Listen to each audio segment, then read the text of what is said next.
On the third episode of the story of the National Government CDF, we turn our attention to security. The office ya chief is the office of the president at the grassroots level. When you have good security, it means that the people are able to conduct their businesses in a friendly environment. The second biggest beneficiary of the fund. Kwanza imechange sura katika services ya serikali. Ninatamani ile siku nitaingia huko kwanza nianze kujibarehe kabla sijaenda kustaafu. Imeweza kusaidia area hii kuwa na security nzuri. We have case studies from Nairobi County and its environs. Welcome, I'm Alex Chamwada. In our first episode of this continuing series, we learned that in the 2018-2019 financial year, education took about 72% of the funds, followed by security at 6.8%, meaning that significant amount of money from NG-CDF goes towards funding security-related projects in Kenya. Because security is paramount, and that is why under the national government functions, we implement those projects that are aimed at improving the security. When you have good security, it means that the people are able to conduct their businesses in a friendly environment. We visited various constituencies to sample some of these NG-CDF funded security projects. Chiefs are some of the biggest beneficiaries, with a newly built chief's office in at least every constituency we visited.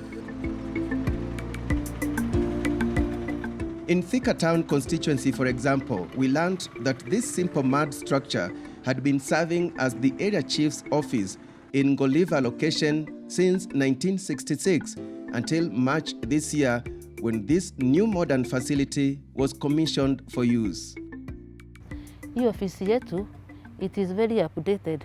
Kwa kuwa tuliwekewa stima, legally, ile tunatumia mambo ya, tunatumia laptop, kuprint hata barua ya kuinvite mtu kwa office, tuandiki kwa mkono. Initially tulikuwa tunatumia tu mikono, kwa kuwa other facilities hatuwezi leta kwa ofisi. So it is important to me.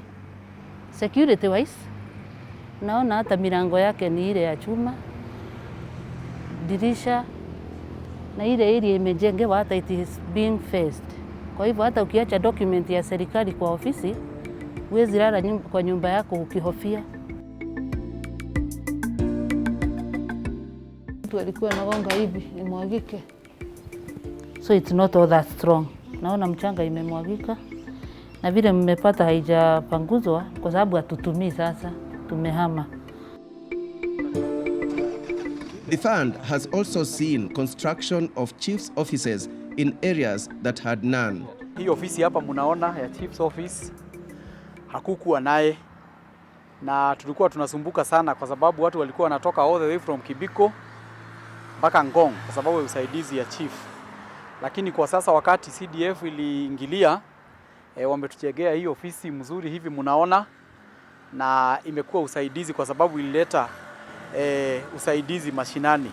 Kwa sababu iko spacious, mambo kama sahi juu ya hii ya COVID inanisaidia kwa sababu kama niko na watu maybe from more than 10 wamekuja tukutane hapa, tunapata space. Wamejenga ofisi ya kisasa, wameweka furniture, na wamejenga ofisi nyingine mahali inaitwa Mile 46 kama hii tu ambayo tunaona hapa, na wameweka furnitures. Wamejenga maofisi ya machief kadhaa na kuweka furniture. Mbeleni haikuwa mzuri infrastructure pale tulikuwa nafanya kazi, kwa maana tulikuwa pande ya kiwanja ya mpira huko juu, na huko ilikuwa tunaishi kwa nyumba ya mabati ambapo tulikuwa tunatumia kama ofisi yetu hapo, na mpaka ikafika wakati tukaona hapo sio pazuri sana, na vijana pia waanza kuleta kelele, wanasema tumechukua kiwanja yao ya mpira. So CDF tukapata kwamba iko fund, wakatenga fund ya kutengeneza hiyo ofisi, na ndio wakakuja kujengea ofisi hapa sasa hizi. Haikuwa safe, kwa maana there was a time hata gari iliingia mpaka kwa ofisi ya assistant chief hapa, ikaingia ndani kwa kona. Isipokuwa ilikuwa usiku, haikuleta accident kwa mtu mwingine ndani, lakini ilikuwa mchana watu wangeumia. Umuhimu ya kuwa na place kama hii, hata mtu akiingia kwa ofisi anaona kweli ameingia kwa ofisi ya serikali. And you know, hii ofisi ya chief is the office of the president at the grassroots level. So inaonyesha picture ya president pia at the ground. Wananchi wanapokuja hata hawana mahali ya kugojea, waiting place, hawana mahali pakuja. Hata ile wakati tunajadiliana maneno ya house disputes, home dispute, shamba disputes, hatuna kikao kama a boardroom. Wakikuja tu tunafinyana pale, na unaona ni hatari pia katika enzi ya COVID, anything can happen. Ile mpya niliona ilipangiliwa vizuri na our architectures, ina boardroom, ina pia ofisi ya assistant chief, ina mahala hata pa kutengenezewa chai, choo iko huko. Hiyo inakaa ni ofisi ya kifahari. Hata ninatamani ile siku nitaingia huko kwanza nianze kujibarehe kabla sijaenda kustaafu. This basically came about when we were looking for land. We couldn't find a strategic land to construct our office. Luckily, the chief approached us to do his office. And we came up with the idea of combining the two, because we were looking for strategic land to do our office. He has strategic land where he wants his offices constructed. It was like, luck aligned. So instead of doing the chief's office alone, we thought, why don't we combine, because land is a very scarce resource in Kiambu. So we thought we combined these projects together.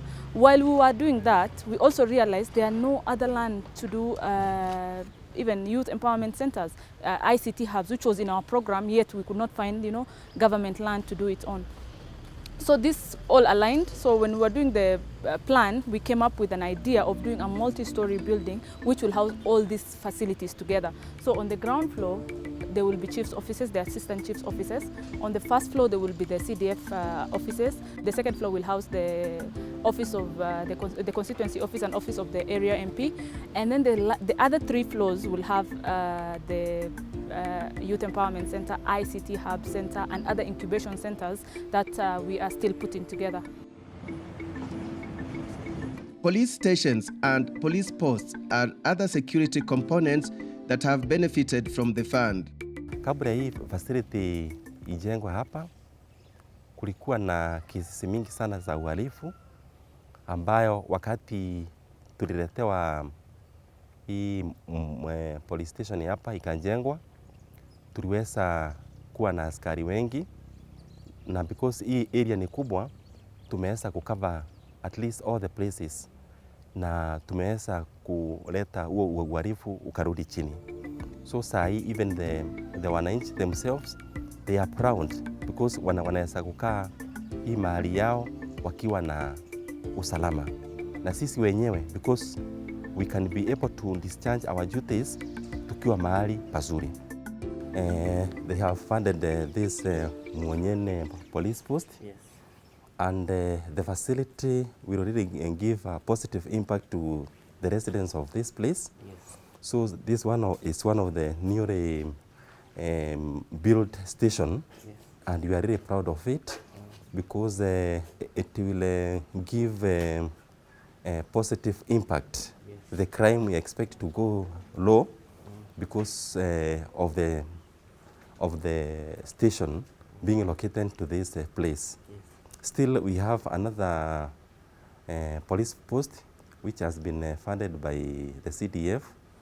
That is, we have a Kadhalani police post. Then we have Mutitu police post. It's also a new police post. And we expect when everything will be, when the facility will be handed over to us by the CDF, we will just take up our police officers here so that they can start delivering the services to wananchi. Hapo mbeleni huduma ya polisi tulikuwa tunapatiwa kutoka Keno Police Station na ni mbali kidogo. Ilikuwa kitu ikifanyika hapa kupata huduma huko itachukua muda kwa sababu sana kwa sababu ya transport. Tena ukienda huko labda unakuta askari wameenda field. Lakini sasa tukiwa na askari karibu itakuwa ni rahisi kutusaidia. when the NG-CDF office visited the Makongeni police station, we saw that there were 14 officers under the OB branch which were using one squeezed office to interrogate those people found guilty of some offenses. When we went there, we saw that we needed to fund them, and that is what we did. We gave them an amount, and that amount has been able to improve the working conditions, because now there's more space, more offices, and they can now offer a good service delivery to the people of Thika Town constituency.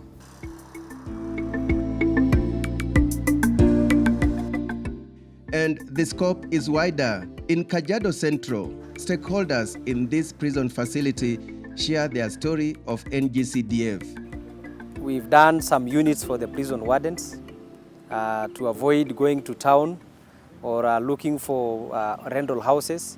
We've also done an office to the female part. Because there before we didn't have an office.